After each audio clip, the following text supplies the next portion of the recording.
Hello students, व्यंजन संधि हमारी चल रही है। दो संधि में आपको इसमें करवा चुकी हूँ, इष्टुत संधि, इष्टुत संधि। आई होप वो आप लोगों को समझ में आ गई होगी। तीसरे नंबर की संधि है जशतु संधि। यह बहुत इंपॉर्टेंट संधि है। इसमें से आपके एक न एक एग्जाम्पल जरूर आएगा, चाहे वह संधि विच्छेद के लिए आओ या संधि शब्द बनाने के लिए आओ। देखें, जशतु संधि। जशत, जैसे मैंने आप लोगों को उन दोनों संधि का सूत्र बताया था, वैसे ही जशतु संधि का भी एक सूत्र होता है। जशतु संधि का सूत्र होता है झलाम जशो अंते। झलाम जशो अंते, इसका मतलब होता है कि झल झल मतलब होता है किसी वर्ग का पहला, दूसरा, तीसरा, चौथा वर्ण। और जश जश मतलब होता है वर्ग का तीसरा अक्षर।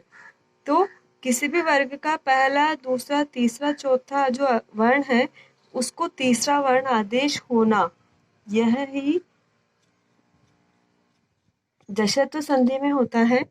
वर्ग मतलब, जैसे मैंने आपको पहले भी चार्ट बताया था कि जैसे वर्ग का पहला, दूसरा, तीसरा, चौथा, पहला, दूसरा, तीसरा, चौथा कोई भी वर्ण हो संधि विच्छेद में, उसको तीसरा वर्ण आदेश होता है। तीसरा वर्ण मतलब होता है जश, पहला, दूसरा, तीसरा, चौथा मतलब होता है झल। आगे समझ में सूत्र का मतलब। अब इसकी डेफिनेशन देखो जशतु संधि की। अंतःस्थ अनुनासिक को छोड़कर किसी भी व्यंजन के बाद किसी भी वर्ग का तीसरा या चौथा वर्ण हो तो पूर्व व्यंजन के स्थान पर उसी वर्ग का तीसरा वर्ण होगा। इसका मतलब यह है कि यह जो चार्ट है इसमें इष्टुत संधि और इष्टुत संधि में तो केवल स या त वर्ग ही काम आ रहा था, उसके अनुसार हम दूसरे वर्ग में चेंज कर रहे थे। पर जशतु संधि में यह पूरा चार्ट काम में आता है। पूरे चार्ट में अंतःस्थ अनुनासिक को छोड़, अंतःस्थ मतलब ये य र ल व, ठीक है, य र ल व, ये तो अंतःस्थ है। और अनुनासिक मतलब होता है वर्ग का पांचवा अक्षर, ये अनुनासिक, ठीक है। तो अंतःस्थ अनुनासिक को छोड़कर किसी भी व्यंजन के बाद किसी भी वर्ग का तीसरा, चौथा वर्ण, बाद मतलब जैसे संधि विच्छेद है तो संधि विच्छेद के उत्तर वाला पद, ये पूर्व पद, ये उत्तर वाला पद, तो उत्तर वाले पद में पहला अक्षर कोई भी स्वर हो या पहला, दूसरा, तीसरा, चौथा कोई भी वर्ण हो, ठीक है। तो और ये धन के बाद वाला जो वर्ण है तो इसको चेंज होगा। चेंज किसको होगा? धन के पहले वाले वर्ण को।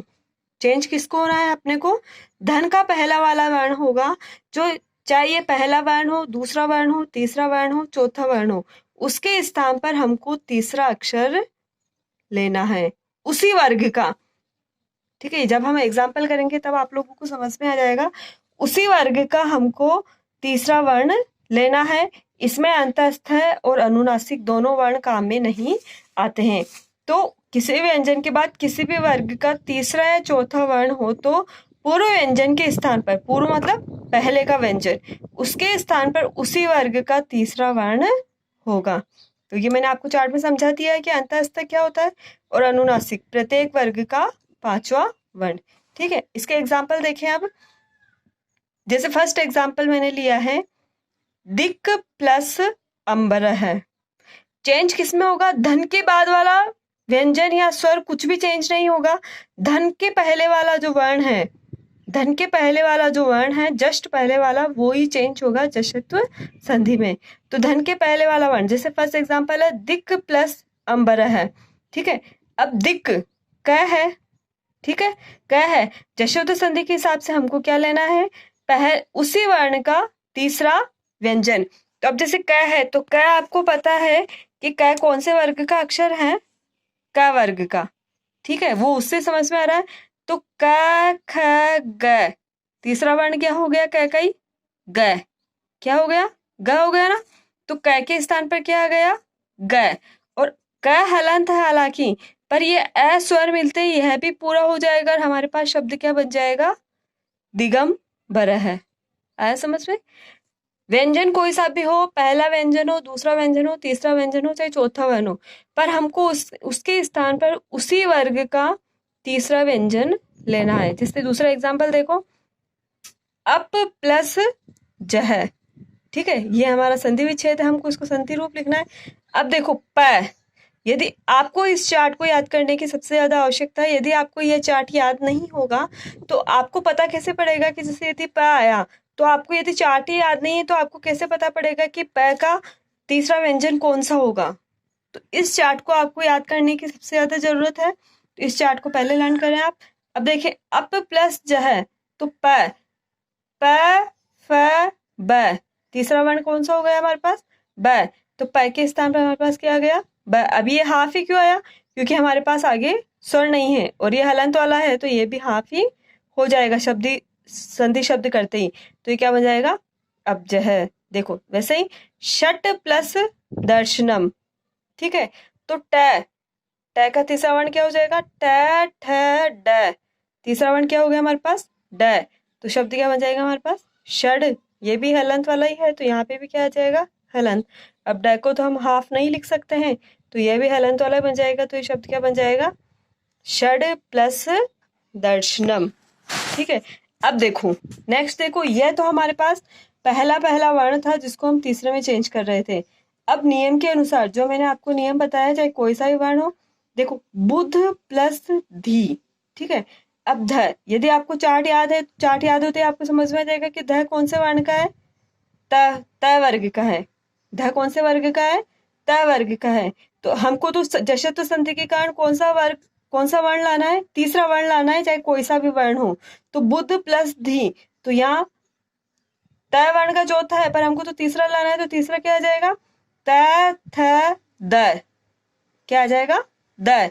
तो हमारे पास शब्द क्या बन गया, बुद्धि। आप इसको ऐसे भी लिख सकते हैं और द ऐसे लिखकर धी, दोनों राइट होते हैं। आगे से अब देखो, यह तो है हमारे पास संधि विच्छेद जिसका हम संधि शब्द लिख रहे थे।